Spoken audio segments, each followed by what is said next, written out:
We be fast and they be slow. Hi, everyone. This is Dylan Online Big Blue, bringing you the best of New York Giants sports talk entertainment. Breaking Giant news. The schedule is out. Schedule is out or leaked early.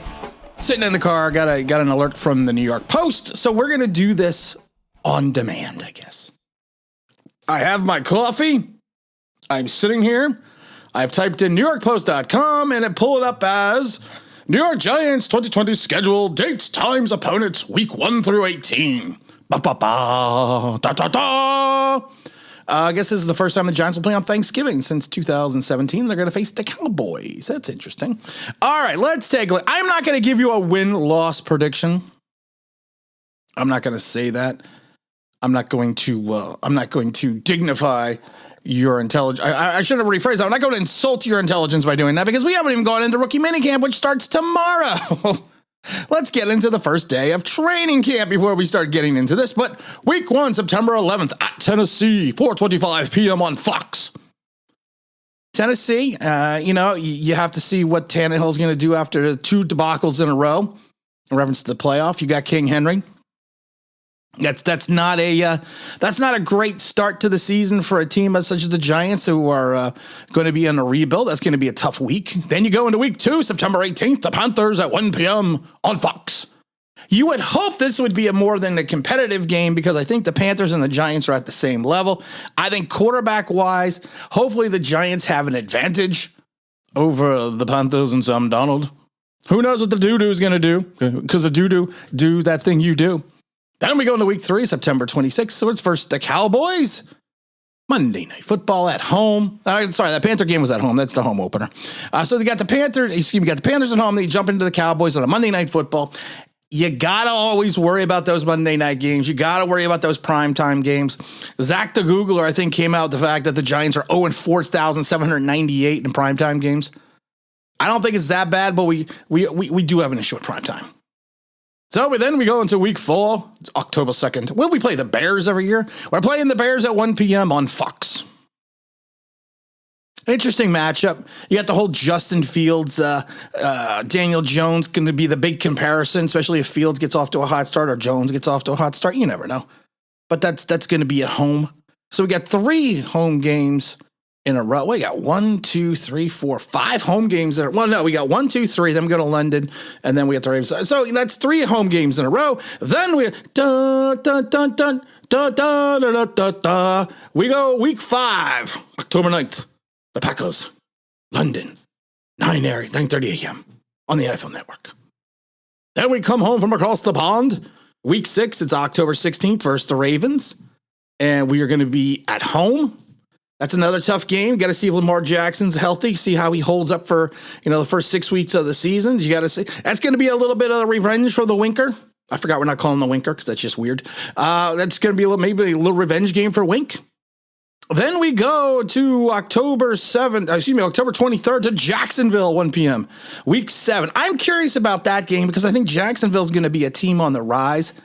I think competitively, the Giants should have comparable talent, maybe not in the quarterback position, because I do think Trevor Lawrence is going to turn that corner in year 2. So, but I think they should have competitive balance in that game.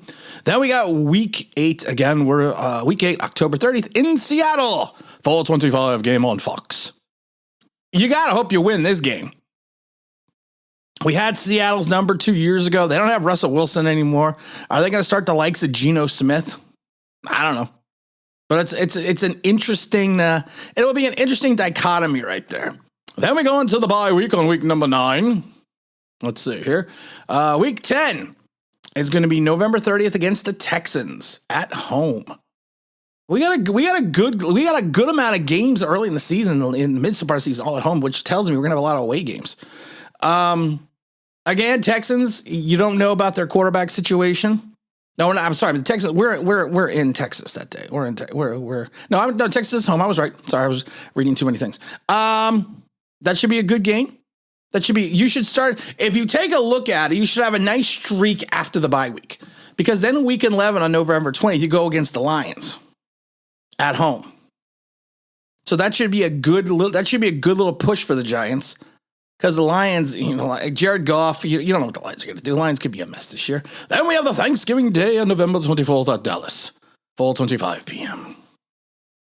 It's interesting that we don't really play the Commanders until the 13th, and then we don't play the Eagles till the 11th. So we're playing 1, 2, 3, 4, 5 divisional games. And the last 1, 2, 3, 4, 5, 6, 7. And we're playing 5 divisional games in the last 7 weeks. That's gonna make the schedule fun. And then after the Commanders, we go right back into Washington. Excuse me. After we play Washington on December 4th, we go to the Eagles December 11th, and then we turn around after the 11th, and we go to Washington. So we have the Commanders at home on the 13th week, which is December 4th. We have the Eagles at home December 11th. We then do a turnaround, go back to Washington on December 17th or potentially 18th. The game is to be determined. And then we go Christmas Eve, December 24th, we're at Minnesota. That's a yikes part of the schedule. After your first two winnable games after the bye week, you have 1, 2, 3, 4, 5, 6, 7 games at the end of the season, which could make or break your entire year. Because after that Christmas Eve game in Minnesota, we then have a January 1st game at home versus the Colts. Which I think that'll be an interesting game. That game, the Colt game. I like January 1st games. I usually go to those games. I went to 3-4 years ago now. I went to that last game of the season, which was the New Year's Eve game against Washington, which we thought was going to be Eli Manning's last game. And then you close out the season with Philadelphia. Things that make you go. It's the Giants. It's not. People talk about the fact that the Giants have the one of the easiest schedules in the league. I don't know. It's the way this is broken up. You could be looking okay coming out of your bye week, but then, like I said, you got 1, 2, 3, 4, 5, 6, 7 games against your bye week after your bye week, and 5 of them are against divisional opponents. That could potentially make or break the East. And I think it makes it fun. I like having all these divisional games later, because I think that really sets you up to have an interesting competitiveness the last part of the season. I'm not going to sit here and break down and tell you who's going to win and who's not going to win, because I don't know. Because it's way too early. It's too way too early to go, we're going to get 11 wins or we're going to lose 5. We're going to win 5. We don't know yet, guys. We don't know yet. Just relax. It's all good. We just came out. Have fun with it. I like it. I like the schedule. I think it's fun. A lot of good games to go to. I think I'm going to go to a lot of games this year. And again, this is Tim with Online Big Blue, bringing the best of New York Giants sports talk entertainment. And as always, if you could if you subscribe, if you ring that bell, you know what I mean? That'd be awesome.